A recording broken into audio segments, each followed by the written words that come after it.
Ag Bioscience, the #1 ag tech podcast globally, is now available on video.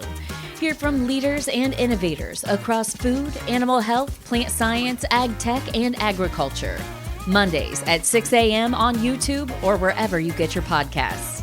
While you're there, subscribe and leave us a review. It's the Ag Bioscience Podcast with Agronovis Indiana. Get more information at agronovisindiana.com.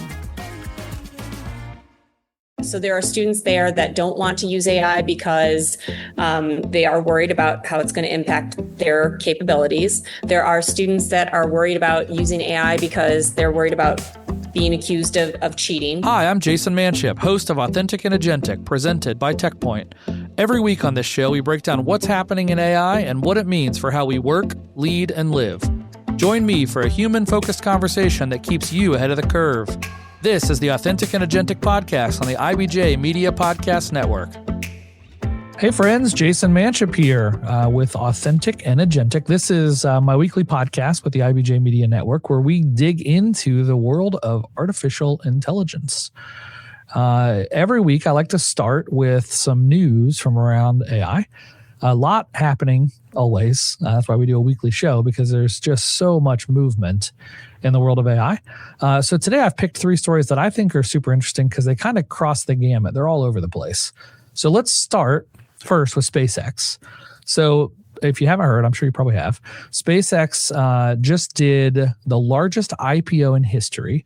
So they raised more than $85 billion at their IPO, valuing the company somewhere north of $1 trillion, and post-launch trading, I heard somewhere closer to $2 trillion, which is wild, right? There are dozen-ish trillion-dollar companies in the world, and this is a brand new one that just launched that is instantly worth that amount. And so here's why I think I want to unpack this. So when you think SpaceX, you think, Elon Musk's NASA competitor, friendly. I don't know how that all works, right? In terms of like if they're pushing space forward, if they're challenging NASA, like how it all fits together. But they're shooting rockets into space. It's a real thing, right? He has publicly said that he wants to make our species interplanetary, and he wants to have humans on other planets. Cool. Sounds big, fascinating. We've all seen the sci-fi movies. I don't know if it's real or not, but it's super cool to have that vision, right? When NASA came out back in the day, I think it really motivated generations of people to think bigger. I mean, quite literally, the reason my company is called Moonshot is because I think about challenging myself, my team, ourselves collectively to kind of what's next. Like, let's go out into the next frontier. And so I applaud Elon for that. And SpaceX is more than just rockets. It's also Starlink, which is the satellite internet company. They folded that in. They merged with xAI, which is the OpenAI / Anthropic competitor. So this is the Grok, if you've used Grok at all, powered by xAI. X is part of this, formerly Twitter. And so all of this stuff kind of comes together under the umbrella of SpaceX. So it's kind of like a vertically integrated AI infrastructure company. So you get data from X, you get models from xAI, you get distribution through Grok, you get communication through Starlink, and arguably, if they're going to put compute power in space that Elon's been talking about, like, it is kind of vertically integrated. And so there is a lot of interest in this concept. I don't know, how far-fetched this is in terms of, where we're headed as a society, as a race, as a planet. But I think it's really interesting that the market is responding in such a way. I mean, I know a lot of people that don't like Elon Musk politically, or for what he stands for, or thinks he's creepy, or whatever reasons, right? So he's a pioneer. He's pushing the ball forward. He is moving things. He's getting us thinking about bigger.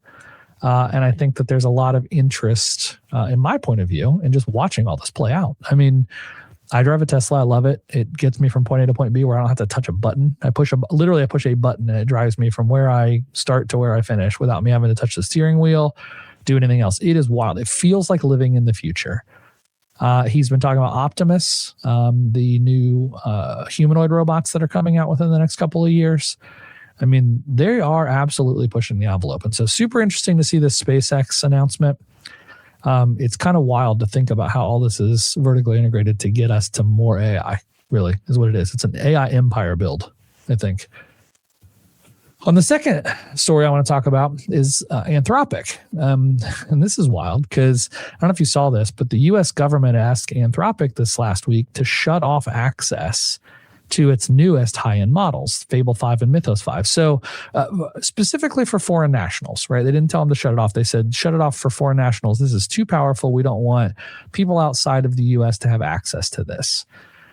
If you remember correctly, the Mythos model, frontier model, was delayed coming out by Anthropic because they found as they were preparing to push it out that it was too powerful, that it could be used to crack passwords, it could be used for nefarious purposes. And so they came back and said, hey, we really spent some engineering time tweaking this and nerfing this a little bit so that it's still the most powerful model on the planet, but not to be abused. So the U.S. government basically said, hold on, we think it's still too powerful.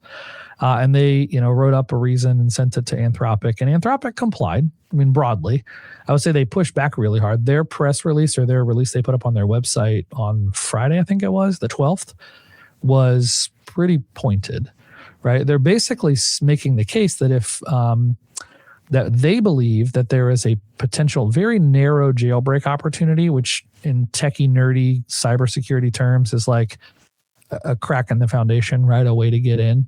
And it's pretty narrow and it doesn't have a lot of exposure, so it can't really go rogue and cause all kinds of major problems. But sure, there are some insecurities that they're patching and working on.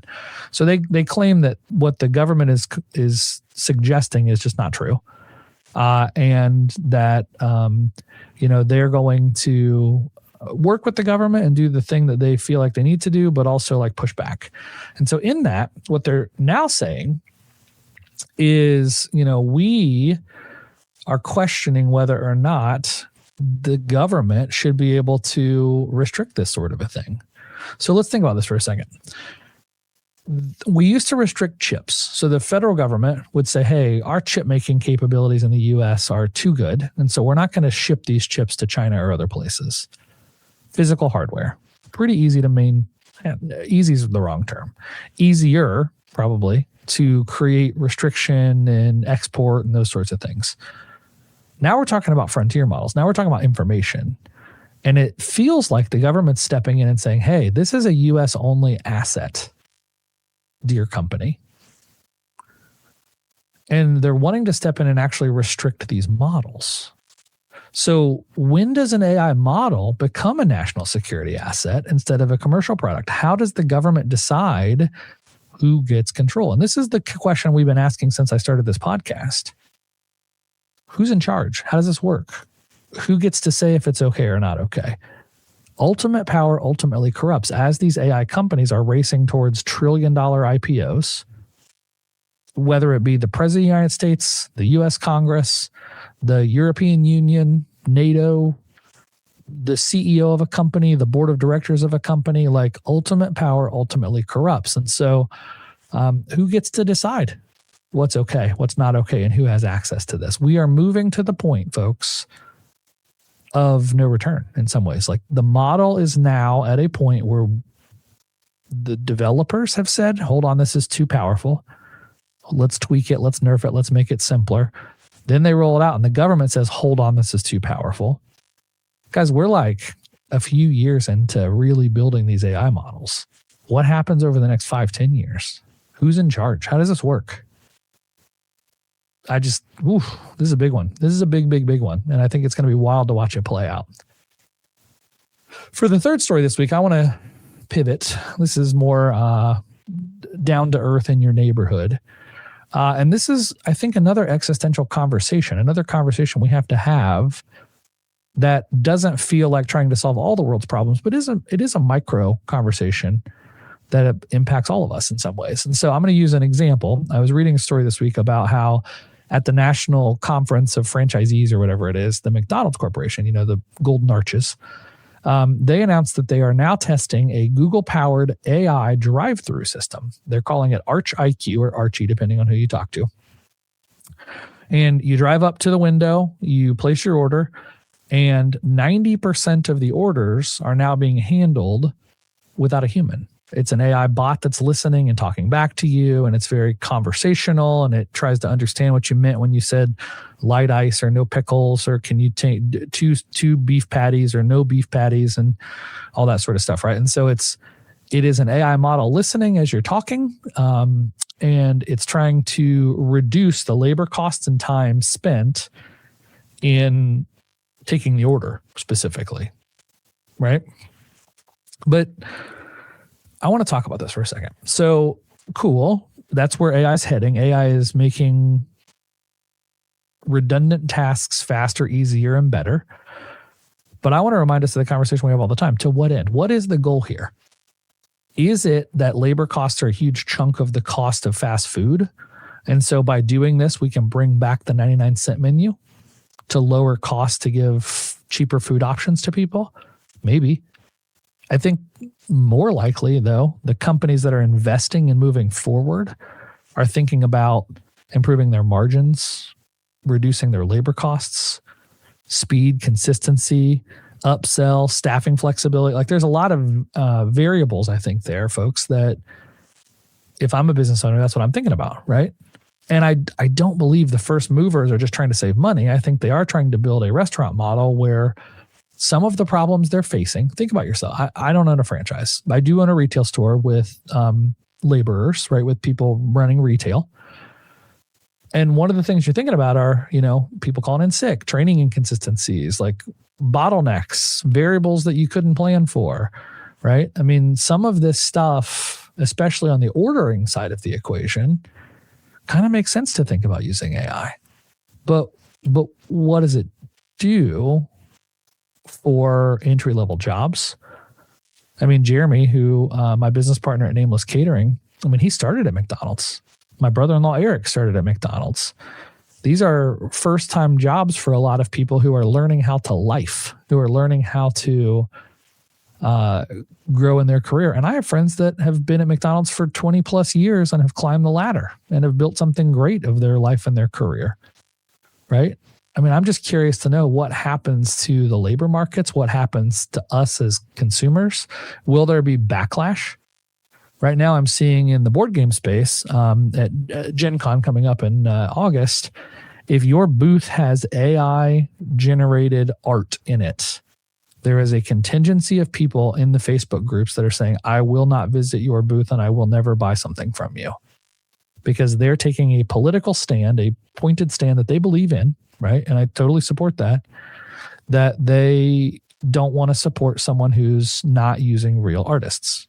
Totally reasonable, right? Are people going to stop shopping at places or stop going to places like McDonald's because they got rid of their human labor? I don't know. I mean, we're seeing the kiosk trend happen, the QR code trend happen. Like the world is moving less human and more digital and more automation. And I think this is just a perfect example of how this works.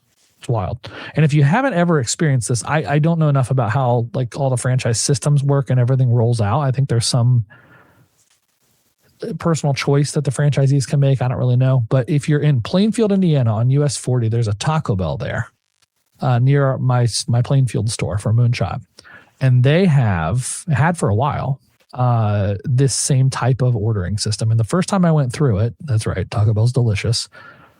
I was like, what is happening right now? And I'm an AI person, right? And it got most of my order right. I pushed some buttons just to see how far it would mess up. And, can I get extra cheese on that? Can I do this? Can you take that out? And overall, it did pretty good. And then it just elevates you to an actual person who walks into the conversation with full context of all the stuff I've been going back and forth with the bot on. So anyway, super fascinating. We'll see how the world goes. I just wanted to prompt this. I think this is an important thing for us to just be paying attention to as we interact in the outside world, is that this isn't just about white collar writing tasks. Just in this little brief news segment, we've been talking about rockets, national security, fast food, customer service, the physical world, compute in space, It's wild. It's just wild. I say this a lot. It's not just the companies that are using the flashiest, coolest, neatest thing. I think the companies that use AI to redesign their operating model underneath their business are probably the ones that are going to win. And so on that note, I talked to a lot of people here in Indiana through my partnership with TechPoint and just dealing with leaders at companies. How do we implement AI? How do we use it? What do we do with it? And one of the things that we're seeing is that, man, there is a need for people to step into a company with AI experience. And because it really hasn't been around for so long, like everyone's learning on the fly in a lot of ways. And one of the things that I really want to kind of lean into as this show continues to evolve is to talk about the path to go from young kid in school to first job, right? What does that look like? And so one of the things I really want to dig into is how universities are thinking about this thing. And so this week's episode, we're going to do a quick commercial break, but this week's episode is with two new friends from Indiana University, Brian Williams and Ann Leftwich. And I sit down with them in a Zoom conversation to talk about how they have rolled out what they're calling Gen AI 101 at IU. This is a AI training curriculum, digital training curriculum that helps people level up in AI quickly. And they've rolled it out to 120,000 people, which is wild to me, across their campuses.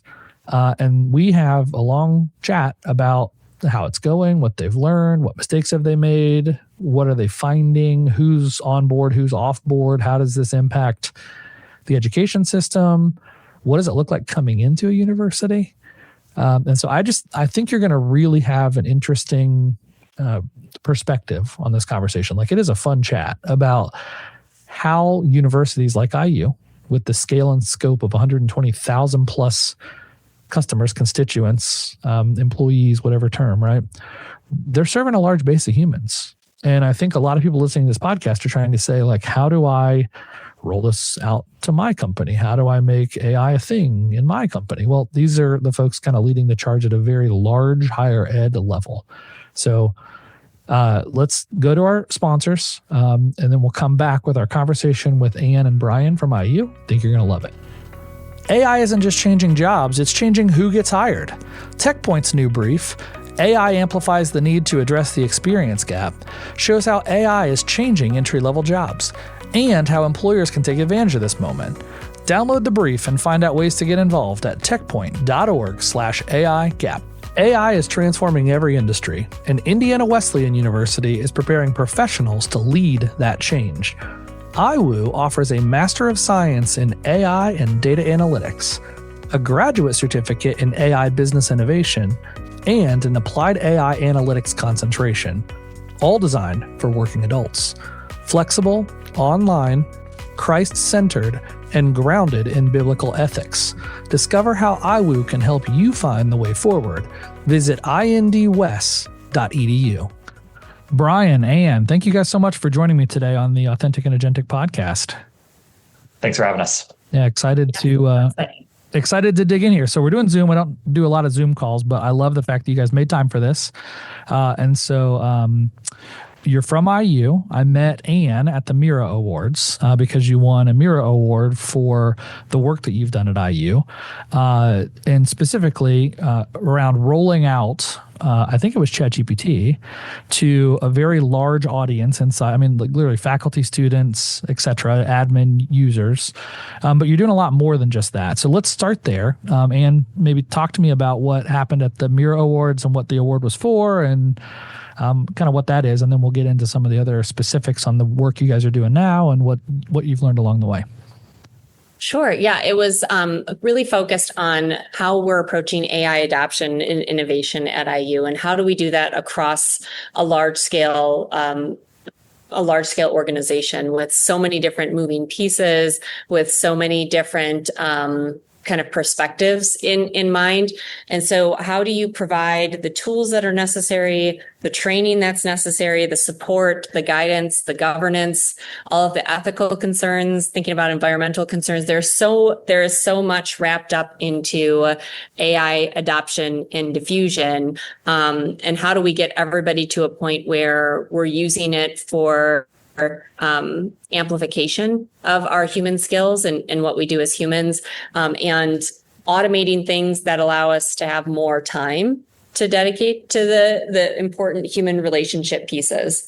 I'm sure everyone out there has things that they would rather take off of their plate, right? That wouldn't it be great if AI, robot, et cetera, could do this, whether it's laundry or making meals for my children. But no, in all seriousness, like thinking about what are the ways in which we're really supporting the mission of our organization, which for our intent and purposes are really trying to advance research, teaching, and service at IU.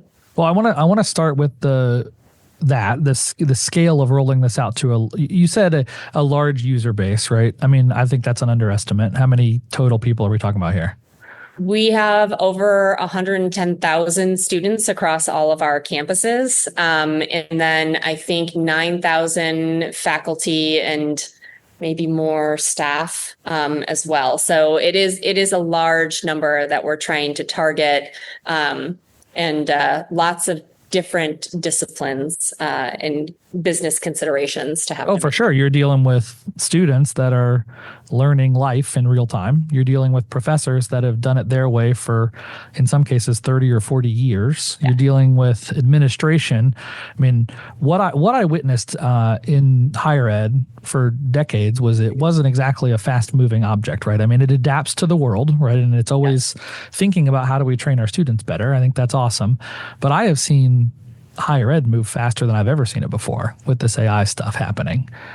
And I would 100% agree with that. I think higher education, we tend to be critical thinkers, right? Really trying to analyze what is the best approach, what are the unintended consequences that we may not have thought about, to try and move all of those pieces forward. And because we are oftentimes, at least I'll speak from my own mindset of like professors being in our own heads of like thinking about what are the possibilities, how can we do this better, what does this look like, what are the theoretical constructs that we're learning from or adding to it, to come up with the best potential option, that sometimes the action piece doesn't always push as fast. Now, that's not necessarily the case, I would say, in Brian's, in the Kelley School of Business with Brian.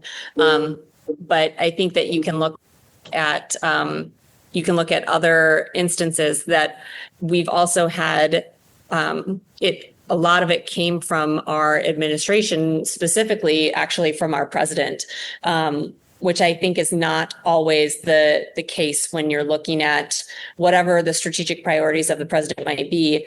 This has been a strategic priority for our president to ensure that we are being innovative, that we are using the best tools, that we have people that are capable and ready to think in innovative ways. How do we kind of shake ourselves up and make sure that we're providing our students, our researchers, and the state with the best possible resources and skill sets they possibly could have? So she came in and actually charged us with trying to find what are the ways that we can design something that can uplift everybody with AI skills. And then she found Brian that was able to make all of this happen with a Gen AI 101 course that has just received a ton of really positive reception.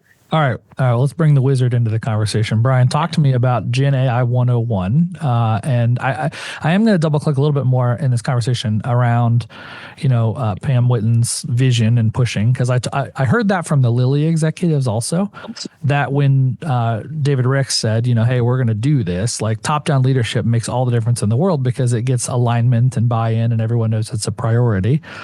But let's talk about, Brian, what you brought to the table, what this is. If I'm an everyday average person, I don't know anything about this. I don't know what sets IU apart, why it's different, what you've done. Walk us through it. Yeah, so Gen AI 101 is about a 3-hour course. It takes someone from knowing nothing about AI to building their own custom AI assistants for their workflow at the end. We wanted to make it really practical and really, I would say, dare say, entertaining. So the videos are all less than 10 minutes. Most are around 6 minutes, and each one has a really practical lesson.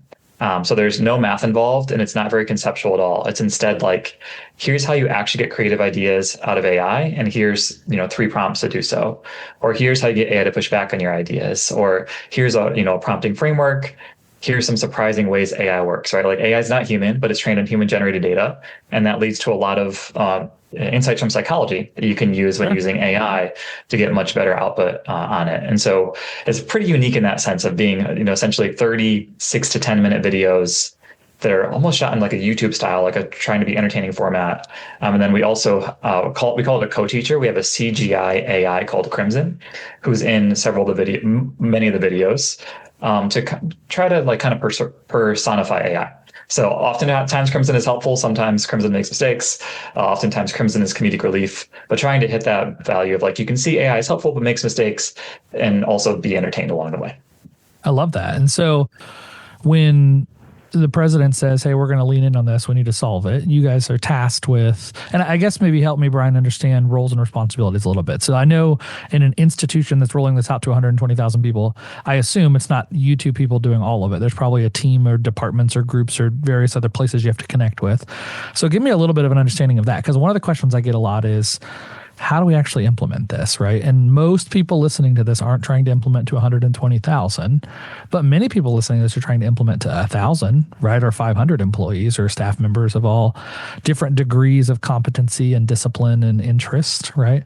And so give me a high-level overview of like how you two fit together and where it fits into the broader organization as a starting point. Yeah, so Ann and I are kind of the co-teachers and co-developers of the class itself. So the curriculum and stuff like that we developed together. I'm the teacher in most of the videos. Ann is the teacher in some of the videos as well. And then around that, we have a whole team. So Kelly has something called the Jellison TV Studios. So we film things in there. They edit their video, edit the graphics in. They also animated the CGI AI. From there, we're able to work with a bunch of people at the university in different ways in terms of setting up the Canvas course, making things are accessible. We had a few technical experts to make sure we're not doing things wrong, right? Because you want to simplify and like you can't get everything perfect, but to make sure you're not misleading. So there was like a whole team of people involved, like helping in many, many ways throughout the whole process. Okay, so that's the Gen AI 101 piece. How do we roll that out, right? And so I saw that it's part of students can get to it. So let's start there. I also know that you guys have even rolled this out beyond students, even to, I think, the general public at this point. So start by talking about the student and administration rollout and how something like that happens. And then I want to talk a little bit about adoption and what you've learned along the way too. Yeah, Ann, do you want to lead here? You really led that initiative. Sure. Yeah. I'll talk a little bit about the student part of it and also what we've learned. I'm not going to call them failures because every opportunity, great opportunity to just build on whatever that success is. So each new student is a success story to me. So we started out we auto enrolled every single one of our students. So that was over 90,000 students that were enrolled last year, starting the fall semester, across all of our campuses, including IU Online. And then we also allowed faculty and staff to elect to enroll in it as well. So we had, I think, over 4,000 faculty and staff enroll in the course too. So there has been a lot of interest from the individuals that make it basically past the first video and complete the first module.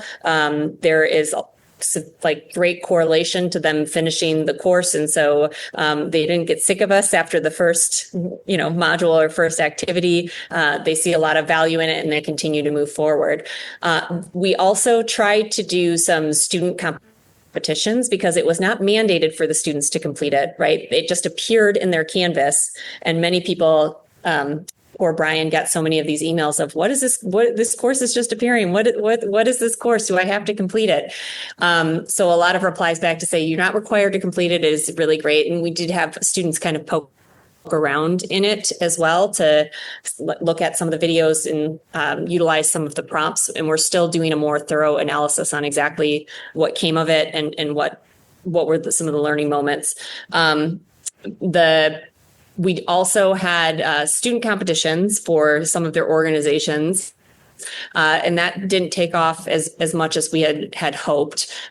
So we didn't get a huge student completion rate from that. However, on the faculty and staff side, again, coming down from our president. So our president had her entire cabinet take the course. So every single VP at IU has taken this course.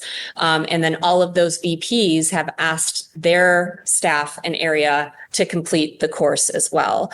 So actually, a large portion of our upper level administration has taken AI, is committed to AI, is moving forward. We had, I will say, so the president's cabinet had the largest completion rate with, I think, like 90-something%. And then UITS, which is the organization that I sit in, it's our technology space, we had the second largest completion rate, which we have a lot of employees. So we were, I think 67% of all of our employees completed that Gen AI 101, which is really fantastic. And then it kind of moves a little bit down from there, depending on organizations and their structure. So that has been very successful because now we have all of these VPs asking, well, how can I use AI in my area, right? So, for example, JT Forbes and Foundations is doing a lot of really great work on really looking at how do we make sure that we're talking to a donor about exactly what they're interested in or like what they've done before. And so utilizing AI in order to help with that, or looking at our marketing and communications of what are some different ways that we could take the tone and the language of some of the different messages that we put forward and have maybe some drafts that we start to distribute and apply there. It's gone across all different areas, and we're continuing to look at, for example, advising in our student success areas of how do we make it easier for our advisors to get all of the information about students, because our data systems are so placed all over the place. So how might we be able to use AI in order to give the advisor kind of a picture of what the student is going through? And then you're better off, like, again, you're focusing on the human parts of it. You're not focusing on all of the technical things and going to try and find things and check off boxes. That's nothing that anyone enjoys doing. And even when we're talking about our faculty merit reviews, where we're documenting, here's how many courses I've taught, here's how many articles I've published, here's how many service activities that I've been involved in. We're even looking at how do we make AI be able to help summarize that better for us. So it's not this laborious processes of me saying, here are all the great things that I did, and I want to make sure I put it in all the right boxes and I get all the correct credit, that AI can do that thing for you. And then you can go back and check, right? So by having this, the strengths of this approach have been incredible in my lens from the leadership perspective, where we're looking very strategically at ways that we can apply it across the university to save time, not to cut jobs, right? To upskill people and be able to focus more on the human elements and dedicate human time to what's necessary. I want to lean into that a little bit if I can. Yes, so, one of the things I heard, and you're mimicking what I heard from Eli Lilly, who has a similar hundreds of thousands of employees, right, when they started doing AI. And it starts with that top-down leadership. And so I love that you have the cabinet members and the like upper level folks actually do something with it. Because I talk to a lot of CEOs who are like, well, we don't need to hire a CFO. Let's just AI-ify it. Right. And I'm like, well, that's not how that works. You don't just like push a button. Right. And that's a common thing. Like I had a guy say like, we're all in on AI. And I said, well, what does that mean? He said, well, we're just going to get all of our employees ChatGPT. And I'm like, well, that's great. But if they don't know how to use it and there's no strategy, like all you're doing is probably creating Pandora's box where you're going to have bigger problems you don't know about. Right. And so getting what Lilly did, which was cool, similar to yours, they didn't have this class that you guys have, right? But they got their executive partners to actually partner with somebody downstream and build something with AI, right? So an executive person was doing the same thing. And so I think if you're listening to this podcast as a leader in a company, that's how you have to be thinking about adoption internally. It's not just like a directive from on high, you all go figure it out, but like it requires a core understanding of what that even means. Yes. Yeah. Yeah, absolutely. Yeah, so I think that's a really neat thing to see. And so let's talk a little bit about. I'm curious to hear how adoption works at the student level, right? Because here's what I witnessed firsthand. I talked to a lot of kids that were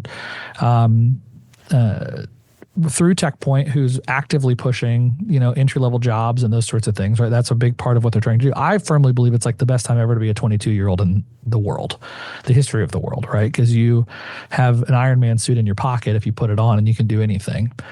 But I also have heard from a lot of high schoolers and others that like AI is cringe, right? That's a common thing I hear because I don't know if that's a trend or that's just like pop culture reference. I don't know, right? But I imagine a lot of kids are just like, I don't want anything to do with this. And I imagine other kids are trying to abuse it to cheat on term papers and everything else they can do. And so, oh boy, how do you deal with that? So there's this really interesting perspective. I think a lot of adults especially are looking at students and saying, well, students adopt technology. They love to use technology. So all of them are 100% for AI. And I think that is not the case.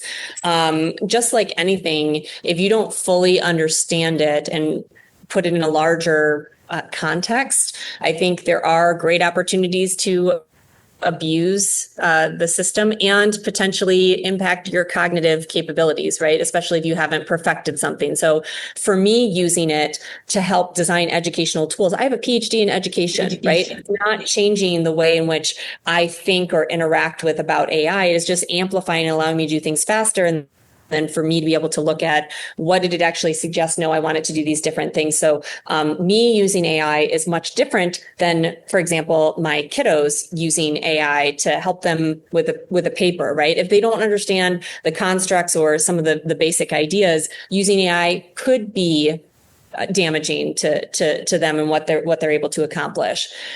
There are also students there are students there that don't want to use AI because they are worried about how it's going to impact their capabilities. There are students that are worried about using AI because they're worried about being accused of cheating, right? We actually did a focus group with students and found that the majority of our students, and these are fantastic students that were part of this focus group, are including extra spaces, misspelling words, dumbing down their word choices just because they didn't want to be flagged as AI writing. So we're actually taking content and making it far worse, right, for our students. There are some that express environmental concerns. I think that in most of those cases, I would say that the folks that are expressing those have read an article or two and have not done the diligent research on what it actually means or considered it again in a broader context of, yes, there may be, utilizing heavy amounts of water, but it's also finding cures for breast cancer, right? So there are different things that we have to kind of weigh and make considerations. And sometimes, especially with students, they haven't done or let's be honest, sometimes adults too, like we haven't done our due diligence to really look at what that actually means. Automobiles weren't great for the natural resources either, right? And they seem to be impactful to our life and economy and standard of living. And so those are the conversations we have to have. It's interesting you talk about the adoption and the interest and what they're.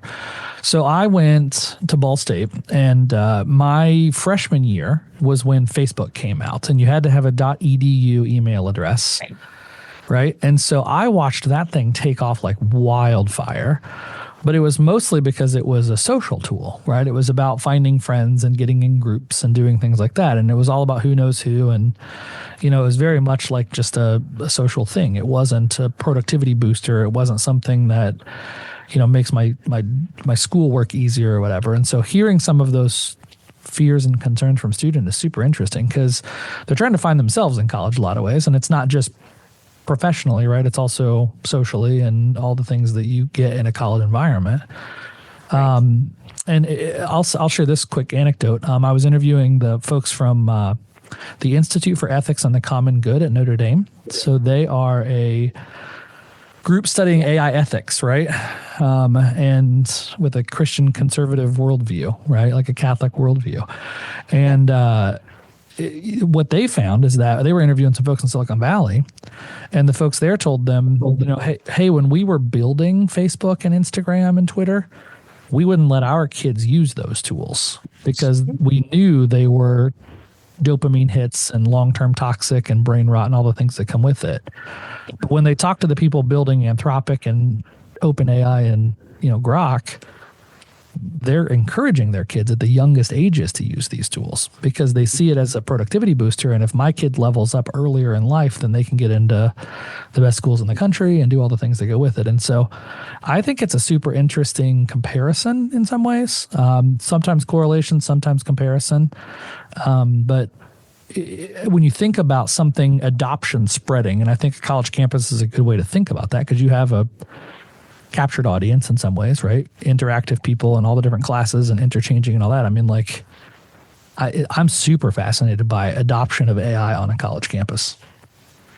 Yeah, just to add to something you said, something Ann said, one of the most interesting answers I've ever heard to the AI ethics question, in Gen AI 101, I interviewed Pete Yonkman, who's the CEO of Cook Medical, and he said that for his company, for Cook, it would be unethical to not use AI because they can directly trace like life-saving developments they've made that were only possible from using AI. And like, that was such a good answer that I think is really helpful for students and helpful for me to hear because there are some downsides, but also there are a lot of upsides that don't get talked about a lot, right? And some of the downsides, like they're there, but they also can be put in context, right? Like, yes, it uses energy the same amount as watching 8 seconds of Netflix, right? Like there's these different things and different frameworks to really think about it that I think really help when you put it in context, like not to be too much of a cheerleader, but also not to be too much of a doomer either. Like this, it's a tool, has pros, it has cons, and you can kind of adjust for yourself where you want to land in there. The one struggle I have with that, and I agree with you, I think all that's accurate,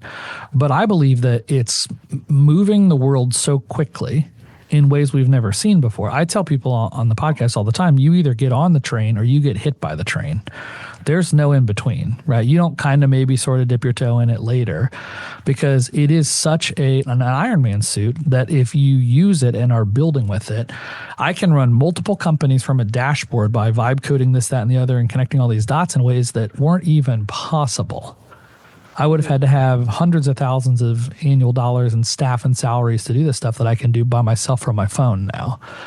And so when you think about that, like those that are choosing to opt out, those that are saying, I don't want to be a part of this, I think in the near future are going to get left behind. And I think that's a challenge that you guys probably wear every day. How do we enable? How do we encourage?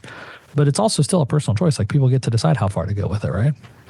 Yeah. One thing we've done in the business school in Kelly is going forward, because I agree with you, right? Going forward, we're going to actually have 2 required AI classes for all the incoming freshmen in Kelly, one in the fall and then one in the spring. And it's that idea, like part of these courses is the idea to make things fair, because coming in, some freshmen are from high schools where AI is banned. Some freshmen are from high schools really embracing it, right? And so we want everyone to have a level set of like, here's a fair set for the rest of your college career, rest of your interviews, things like that to be able to do, and also to try to keep them up to date. Because there's a professor, Brad Wheeler at IU, the former CIO, work with him closely at Kelly. He has this phrase that 90 days is one AI year. Right, so AI just moves so fast. So if you're not keeping up, it's really unfortunate that you will be left behind, right? And like it's a tired phrase now, but it really is useful. Like AI won't replace you, but someone who knows AI will, right? And so if you don't have those skills, like it's going to be harder to get a job. And just to add one more thing to that, one thing that I've seen is the group of people I've seen the biggest divergence in their self-assessed AI skills and actual AI skills is students. Because if you ask students, like, do you know AI well? So many of them will say yes, like I'm an AI expert. And you'll ask, what do you do? And essentially they're using it like a search engine. Or let's be frank, they're copy pasting an assignment, putting it in ChatGPT, taking the answer, right? And they think they're really advanced if they say write like a human at the end, right? That's like, and so there's just like this huge leap between using it that, I mean, you know more than anyone, right? Huge leap using for that, like using it in an actual business workflow or using it in ways to get actual creative ideas. So part of the idea with requiring those classes is to help people realize that too. Hey, there's much more to it than just a search engine and things like that. Everybody's talking about AI, but very few are actually executing. If your team is still experimenting with Copilot, you're already behind. Axia Technology Partners turns Microsoft AI into real business outcomes and fast. Not prompts, not pilots. This is production-grade AI embedded into your workflows. As a Microsoft certified AI solutions provider, Axia TP delivers Microsoft E7, the full stack of security, identity, and AI, implemented, governed, and scaled. While others are testing ideas, Axia TP's clients are reducing costs, automating operations, and moving faster than their competitors. This isn't about trying AI, it's about operationalizing it, and now. If you're serious about results, not experiments, visit Axia Technology Partners and start executing. Visit www.axiatp.com. That's AXIATP.com to learn more. And one of the ways that we're trying to approach it at IU is to think about it almost in two different camps of we're here to like help you think about AI literacy and embed those in discipline-specific ways, build these capacities. But then there's also this notion of these durable human skills, right, that exist outside of the realm of AI. So as we're talking to a lot of professors or people that might feel super anxious about AI, we're coming in and saying, look, we're not here telling you have to require AI in your class, right? We're not here telling you that you have to teach AI to your students or use it yourself. However, what we are telling you is we need to prepare students for an AI-enabled world. And that looks different than what it has looked like for the past 100, 200 years, right? We have to think differently. And there is also a really great interaction between Socrates and Plato, where they were talking about how what is going to happen with the human mind once we start writing things down? We are not going to be able to orate. We're not going to be able to engage in discussions. So yes, and we have an ability to do these higher level elements of thinking and go beyond that with than just having to memorize things, right? So the technology changes things, but it also changes what you're able to accomplish. And we need to adapt to that as a human society of like when it can do all of these additional, open up these additional possibilities. Yeah, the conversation I had with the folks at Notre Dame, they talked about using your wet brain, right? That was just kind of the internal monologue they talked about there. But I was at a panel the other day, a couple weeks ago, with Mitch Daniels, who's back as an interim as the president of Purdue. I know that's probably like illegal language in this conversation with you guys, but they were talking about how higher ed is in some ways becoming like a fitness center for your brain. Right. I mean, like keeping your brain active and keeping us thinking about, because I mean, when you think about a fitness center, I mean, if my job is to just lift as much weight as possible, like I should just take a forklift. But if my job is to actually build the muscles, then I should go lift the weights. Right. And I think that's the part that I'm encouraged about for higher ed. Right. As long as we're thinking about it that way and adapting that way, because we need that. Like it's so easy, and it's going to get easier to outsource agency, that if we don't care, you can just offload everything. You don't have to do anything, right? And I have a 10-year-old and a 12-year-old, and I am very fearful that if we don't raise them correctly and don't give them the opportunities to challenge themselves, they will choose the path of least resistance. Yeah. And I think it comes down to purpose too, right? So as we are designing all of our assignments and we're saying, well, the students are all cheating on this. All they're doing is they're taking this article I've asked them to read and summarize and copying and pasting and then getting the summary. And so then the question becomes, well, why are you asking them to read the article? Like, what are we trying to get out of the article? Is it that you want them to understand some of these different perspectives? Could you get them to use AI to interrogate the article, like have a conversation back and forth with the author of the article and say, like, what's the viewpoint? What's the lens? And then when you come face to face in your human discussion group, then you have something to say and contribute, as opposed to, yes, that's what the article said, or yes, that's what I interpret this article to mean, right? So I think really trying to figure out, is the task meaningful? Like, is it meaningful to ask faculty to document, here are all the things that I did over this year? Or can I just ask AI to take that from my CV that I've already written all this stuff up with and drop it into it. Like, so what is the meaningfulness of the task? If the task isn't meaningful to the human, like advancing their knowledge or thinking about things differently or reflecting on something, then I question the task. All right, I'm gonna to be done by a human. I'm gonna push hard here because old dog, new tricks, right? So if I'm a tenured faculty member that's been here for a long time, and this newfangled thing comes in that changes everything about how I do things, or my students do things, or maybe the university is thinking about things. Yes. I mean, I loved the context Anne you shared about like, how are we preparing our students to enter the workforce and enter the job market, right? Because you're really thinking about it through the lens of, it's not just making them read a book, it's making them, why? Why are we reading this book? And those are the questions we should be having, right? But I imagine adoption at some parts of the university, maybe department specific or potentially like path into tenure specific, or, I mean, I'm not trying to like stereotype or like get too, but I mean, I have found, for example, that, software developers look at AI a lot different than artists generally, right? Because they have a different perspective and a different worldview. And so I just have to imagine that that's a bit of an uphill challenge trying to get certain faculty groups or members to appreciate the value here. And so how does a university combat that or deal with that or empower them, right, without voluntolding them they have to do it? Yeah, well, and so I'll let Brian talk about what they're doing with Kelly, because the Kelly School of Business has really done a phenomenal job at getting more and more of their faculty to move forward. And there are some instances where AI has really thrown a wrench in their discipline. So thinking about music, for example. And so within music, there are some really interesting things you can do where, for example, if I'm stuck at a bridge and I'm composing music and maybe I want a couple of different ideas, I could iterate with AI and ask for it and then kind of, pick the best one and move along.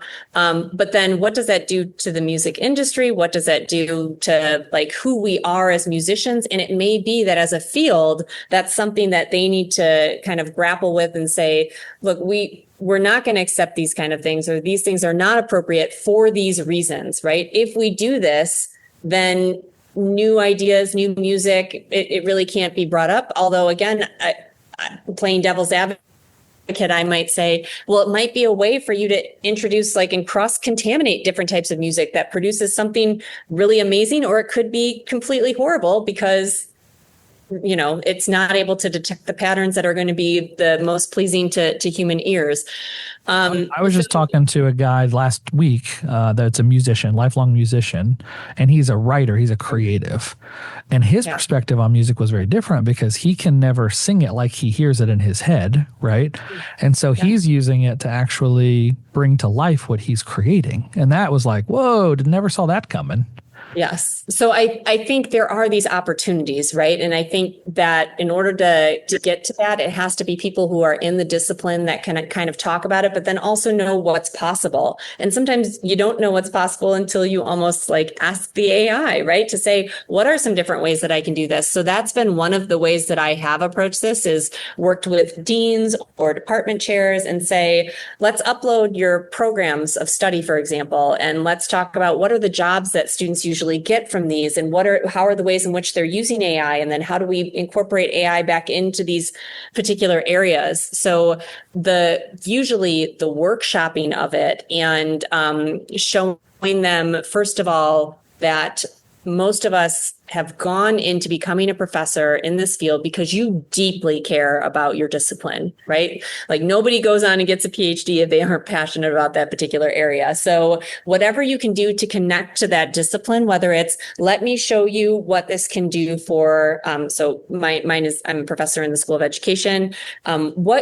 How can this really allow you to make personalized learning for your students? Which means when you go into a fifth grade classroom, if you have two students that are reading at a second grade level, you can just press a button and then it allows them to go along, get the content still, but be at a second grade level. Let's see that you have another student that is like exceptional and wants to investigate dinosaurs within this context, but you designed this particular assignment for something different. The student, like, it's very easy to quickly personalize and be able to do that. So now you're meeting a wider range of your students, and you're still interacting. There's still the human element. Or it could also be from taking it from the advantage of, again, these laborious tasks that I don't want to do. I don't want to sit there and have to analyze all the time. Where are my students at? Like, what level of reading are they at? And how could I design personalized assessments? Usually I'm going online and trying to use teacher-paid teachers or different resources. So I can do all of these things with the click of a button that allow me to focus on the things that I care deeply about in my discipline. For physics, it allows you to run wild and crazy simulations on different data that can be made up. When we're talking about English, and my colleague, Justin Hodgson, he's a professor in the English department here in Bloomington. He talks about, I want to help you become a better writer. I'm not helping you write a better paper, right? So like, how do I help scaffold you to become a better writer, and some of that engagement with AI? So a lot of these things, it's more about allowing people to see what the potential is for AI to accelerate either their discipline, their research, their teaching, or to just remove some of these laborious processes off of their plate, the administrative tasks, so that they can focus on the things that they love doing. I love that. It's all about finding an angle. And Brian, I imagine that it's a lot easier sell in the world of business because we're measuring KPIs and we're measuring, those sorts of things. And so it seems logical to me. Like, I've had the most personal success and impact when applying AI to the business world.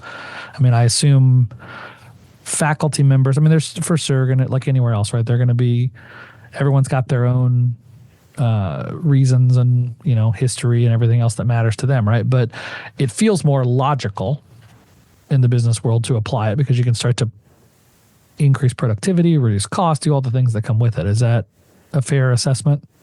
Yeah, that's exactly right. And also, like, we're just naturally we're very career focused right from day one. And we're hearing from employers, like every single one, your students have to know these things or we're not going to hire them. Yeah. Right. So it's really been drilled into us. So our dean, Pat Hopkins, actually hosted like basically a whole day long workshop where faculty came and tried to like upskill their courses in AI. Like, how do we think about from first principles? What does it look like for your assignments to build cognitive abilities and not be able to be done by AI?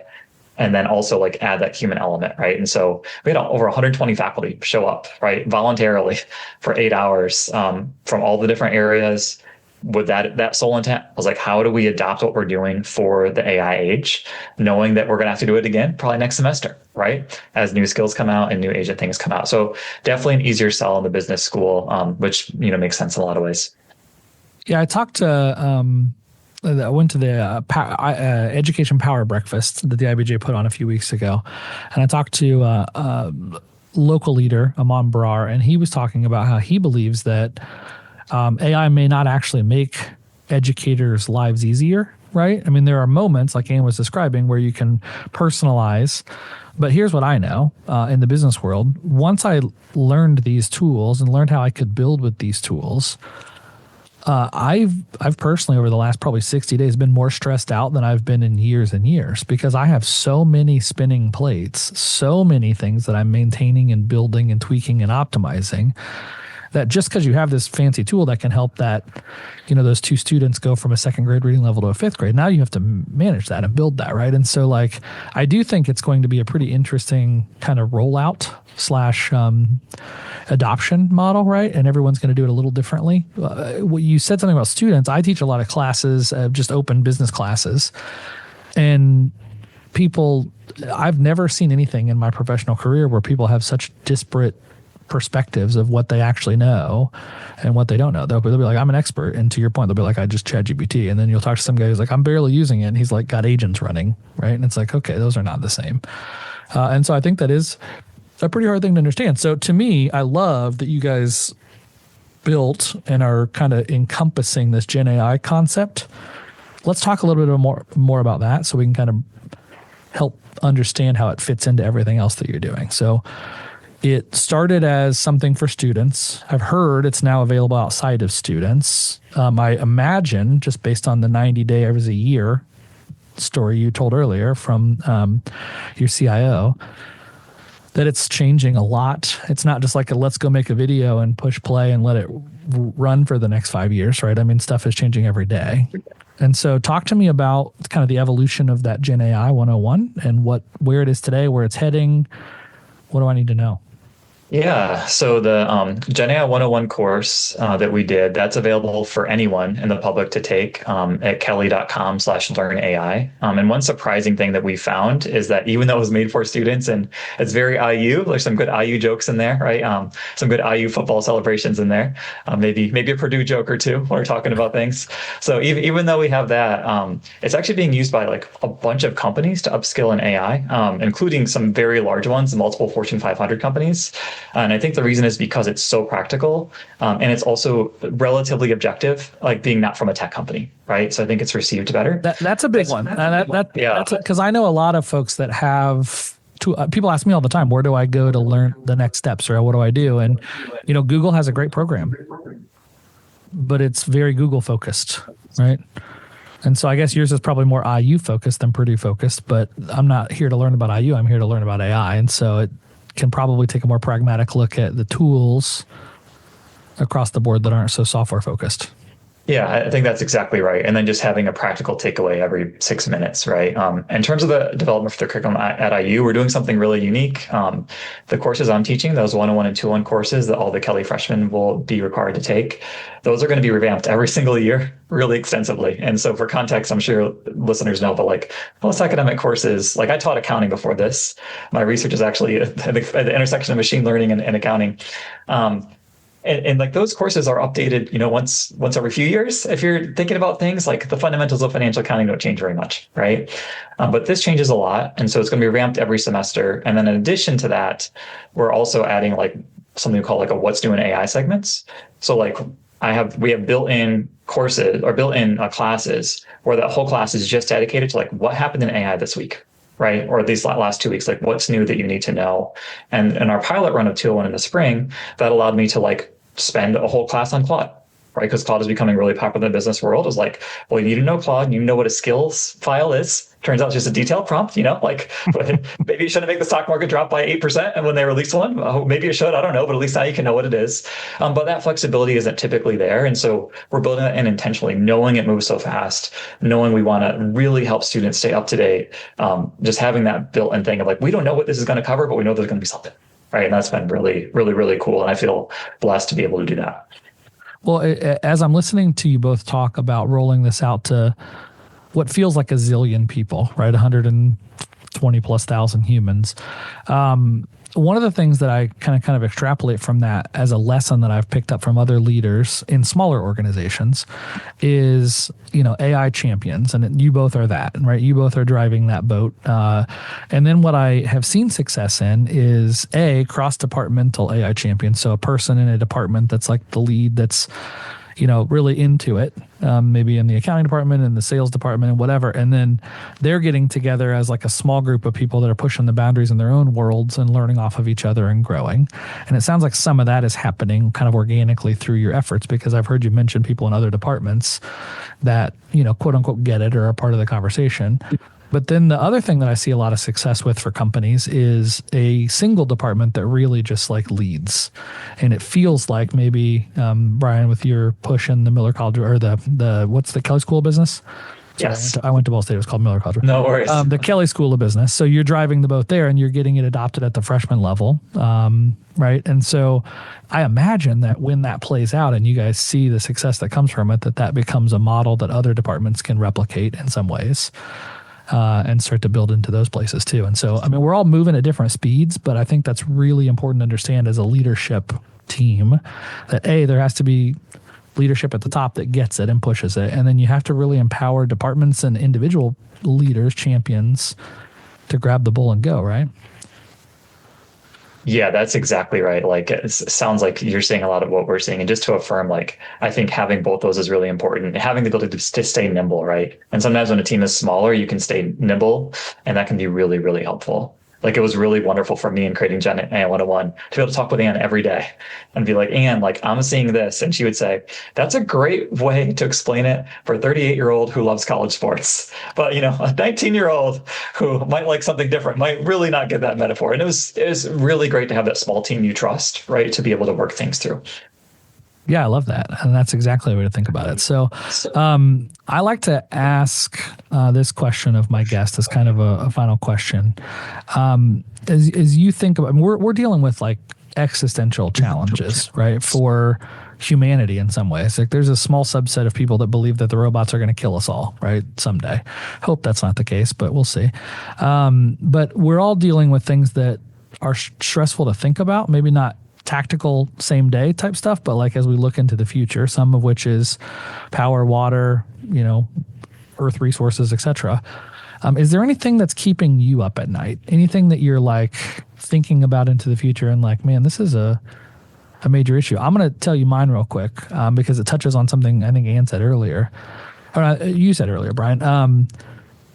Students in Indiana are coming from different backgrounds, right? I mean, I know people that barely have high-speed internet at their schools because they're in rural Indiana and don't have that capability. And then I have other schools that are like building with AI. And when you look at that, it's like an unfair playground.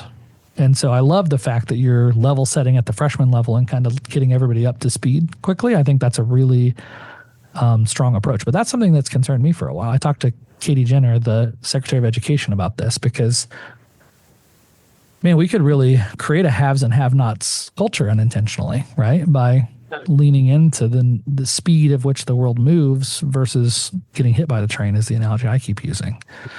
So anything that you can think of individually that like triggers that thought?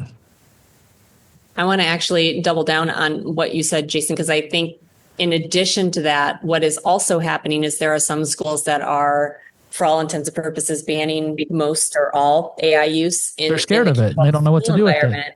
Yes, but then what's happening is, again, students are going and using that at home, and there may or may not be structured guidance on that, right? Like my kiddos use my accounts on everything for like their iPad and everything else. And so creepily, I, check that or look at that, right? And so I noticed that one of my daughters was using it to get answers for like a book that she was supposed to be summarizing. And she said, well, I did read the book and I just wanted to know, like, what are some ways for me to kind of talk about it? Or because I couldn't think about like what this theme was. And I said, well, there are different ways to ask that question, right? Where you're not cheating, but you can use AI for an assistant. So I think there needs to be some more guidance in there. And I think oftentimes it's because our educators, right? Like they haven't been trained on all the things around AI, and it's really challenging to teach on a particular subject area where you don't know exactly how it's working or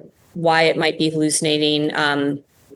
But teachers are the best. There's no one better than teachers at facilitating those conversations. And in my mind, elementary school teachers are hands down the best at engaging in crazy questions and saying, well, let's think about that and let's ask the AI, right? And so that's the other great part. You have a tool, you don't know how to use it, ask the tool, right? The tool is going to tell you what to do and how to do it. As long as you approach it with a little bit more criticality, like being like, is this really real? Like, is this critical? Like, you are questioning the person. So there are really great ways for us to approach this. And if we aren't utilizing it in K-12 schools, my worry is that when they do get to college, they don't, there are not the guardrails that you have like in K-12. In K-12, you have the person with you in class all day long. You can see what they know and what they don't know. College classes, we don't get that. We don't get that opportunity. We get them for a few hours during the week to see and assess what they're doing. But that is why, in my mind, that assessment and really figuring out what the person knows and what the person is able to do, it becomes a much more human question of, like, what do you really know? What can I help you with? I want to make you better. I want to make you improved. And if it's all AI and it's none of you, why am I paying you? Why am I not paying the AI? So That's a great point. And I love that you talked about your personal anecdote with your daughter. I have a 12-year-old daughter, and they figure stuff out. I'm a tech guy. Like, I have our network at home locked down, right? You can't do a thing on it. It's all set up so that you only get to watch what I want you to watch on the times I want you to do it. And the other day, we found out that my wife's car has internet built into it. And she had figured out that she could connect to my wife's Wi-Fi that's sitting in our garage and break all of my filters. I'm like, what is happening right now? I love that. My kids were showing me how they know, again, my girls they're about to be 12. And they were showing me this year how you can spam the VPN in order to get past any filters at school. Like, the fact that you know the term spamming the VPN and knowing exactly what to do in order to get around filters in 6th grade, like, there's no winning. Poor K-12 schools, there's no winning here. Like, you can't, it all has to, it comes down to this notion too of abstinence, right? Like, just saying that, like, that doesn't work. We all know that the education pieces have to be there about the why, right? Once kids understand the why, they can make better choices, or at least we hope they can. That's a great point. Brian, what keeps you up at night? Yeah, I think similar to you, just, I'm most worried about inequality in terms of the opportunity of people just knowing what these things are capable of and knowing how to get the most out of them. I think it's the Wild West right now. Like we were saying earlier, like there's not a huge consensus on what AI can do. It's changing all the time. Someone could have made a great faith effort and been totally caught up a year ago. And now if they're not caught up on like Claude local agents or agentic or something, like they're behind. And it's hard to keep up. Like I think it's impossible to keep up, but that I worry about that gap of opportunity just growing and growing through no fault of anyone's own. But that's something that I'm most worried about and most excited to help try to address, right? Whatever people want to do with the skills, however they want to use AI or choose not to do it, that's great. I just want them to be aware of what it can do and also like aware of some of the downsides it can do, right? Like deepfakes are really good. They're really easy to create. It's good to be aware of that. And so just having that knowledge, I think, can really help people. All right, 2 things to put you on the spot. One, everyone listening to this is obviously interested in AI or they wouldn't be listening. And so repeat your URL again for those that aren't IU members so they can understand how to get into the Gen AI 101 stuff that you guys are working on. Let's start there. Yes. And then I have a follow-up question. Sure. That URL, and thanks for this, it's kelly.com/learnai. That's easy. kelly.com/learnai. Perfect. Oh, I'm sorry. I messed it up. It's kelly.iu.edu/learnai. Let's try that again. Sorry about that. That's harder. kelly.iu.edu/learnai. And Kelly has an E or no? It has an E. Yeah. KELLEY.iu.edu/learnai. All right. We got there. The second thing I'm going to ask you about is, and this is the final question because I really appreciate you guys spending time with me, but one of the questions I get a lot is, there's so much noise out there. And a lot of that noise is driven by the PR firms at OpenAI and, Elon Musk, right? And so what can I trust? What do I believe? What do I need to care about? One of the things I try to do on this show is a news segment at the front end of every show, where it's just like, these are the 3 things I noticed this week that I think you all need to pay attention to. I heard you mention in your 201 classes, you're going to do some version of that, like AI news related stuff. Are there other resources coming out of you or coming out of IU or any other places we could point people to that are looking to just like separate the wheat from the chaff and understand like this is the stuff I should care about? And if not, that's fine. I'm a little surprised that there isn't more opportunity out there because everything's so biased and everything's so driven by the tech companies and what's out there. And it's moving so fast, right? But it doesn't feel like there's, for the everyday average person, if I'm sitting at a desk and I just want to like not get left behind, I'm having a hard time finding resources to send to people too. So if you even come up with stuff after this, pull your folks and send it to me. I'd love to be able to share that stuff with our listener base because that's what they're looking for. Yeah, I've had, honestly, Anne may have some good answers. I've had a really hard time. I've found that most places seem to be selling something or seem to, in my opinion, be vastly overstating the capabilities of models. And this is coming from someone who thinks AI could really help, right? And so I've had a real hard time finding that. Okay. Yeah.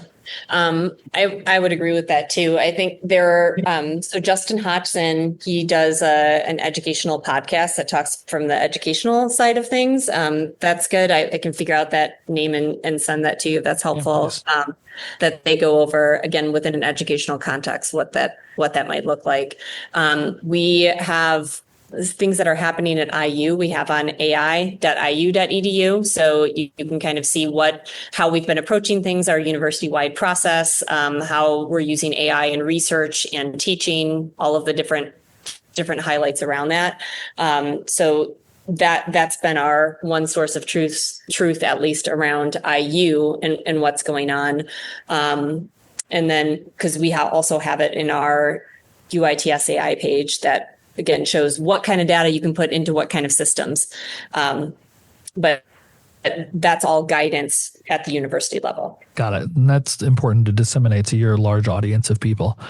But as you guys expand into the broader public, right, and you're offering this Gen AI course to John Q. Public, just working at a cubicle, any resources you can share now or in the future, forward them over, please, because this is the kind of stuff that my audience is constantly listening for. They're just wanting to not get left behind. Not everyone that's listening is building. It is on the tip of the spear here in this stuff, right? But I think we're all a little worried.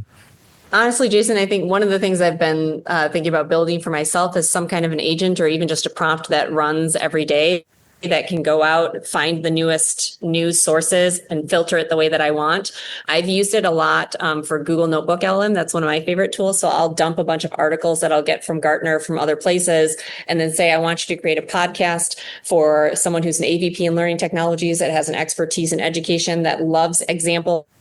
I love a ton of rich examples, and then throw in a couple of puns because I love a good pun, so that it disseminates all of that and at least gives me something, because I'm driving back and forth to Indianapolis quite a bit to iterate on. So that might be something that people build themselves, even pulling from the news sources that they think are important, building a particular lens that's going to help it disseminate it for them, depending on their skills. I love that. And that's a relatively low barrier to entry to learn how to use Notebook LM, to just dump URLs in and then have it, you literally click a button and it generates a podcast for you that you can listen to on a drive. That's perfect. That's a great use case, Anne. Well, Anne, Brian, thank you both so much for joining the podcast here. I am grateful for all the work you're doing. I think it's super important for the next generation of students and for higher education to be moving in the direction you guys are helping push it. And so it's going to be a fun journey. The next 10 years could be the most interesting 10 years in all of human existence, quite literally. And so what a fun time to be alive. I'm an AI optimist. I know there's a lot of people out there that are like scared to death of what's coming, but I couldn't be more excited. And I love that you guys are leaning in the same way and really impacting a bunch of young people. And so thank you so much for joining. I'm sure I'll see you around at some other events and stuff, but please do forward me any cool new information that you have, any rollouts that you have. I'll make sure that our audience hears about it. Thanks, Jason. Cheers. Thanks again to Anne and Brian at IU and to the broader IU community for driving this conversation. I know President Whitten has leaned in from the top and said AI is going to be an important thing. And so it's really encouraging to see a university move quickly and try to level up their staff, their admins, their teachers, their professors, and the students, so that the students coming out with a college degree from IU are equipped for the world. I think that's a big deal. And I'd be remiss if I didn't point out that in addition to the work that's happening at IU, other universities across the state of Indiana and probably across the country and globe are leaning in here. One of our show sponsors, IWU, Indiana Wesleyan, has really grabbed the bull by the horns on this topic. They are absolutely pushing the boundaries and trying to make sure that every student that goes to that university comes out equipped, because business leaders that I talk to today are expecting you to walk into your job with your Iron Man suit. And so it's just really encouraging to see higher ed moving faster than I've ever seen it happen. I think that the conversations are happening, they're adapting, and they're realizing that, we have to be prepared. Our job as a higher education university is to equip the people that come out of our institution to go change the world, to go be stars in their workplace. And so that's what we're seeing. It's really encouraging. And thank you again to Ann and Brian for the great conversation. Thanks also to IU for continuing to endorse and support this show, and to the other higher education leaders out there that are pushing the boundaries. I know I talked to Dr. Jenner, Secretary of Education here in the state, and I've talked to members at board of directors from most of the universities in the state.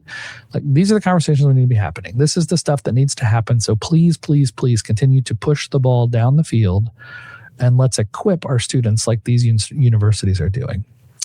Next week, guys, I will be sitting down with the leaders from Innovate Map.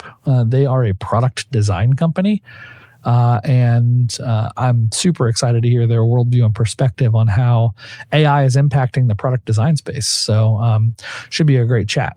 Appreciate y'all. Thanks for listening. Cheers.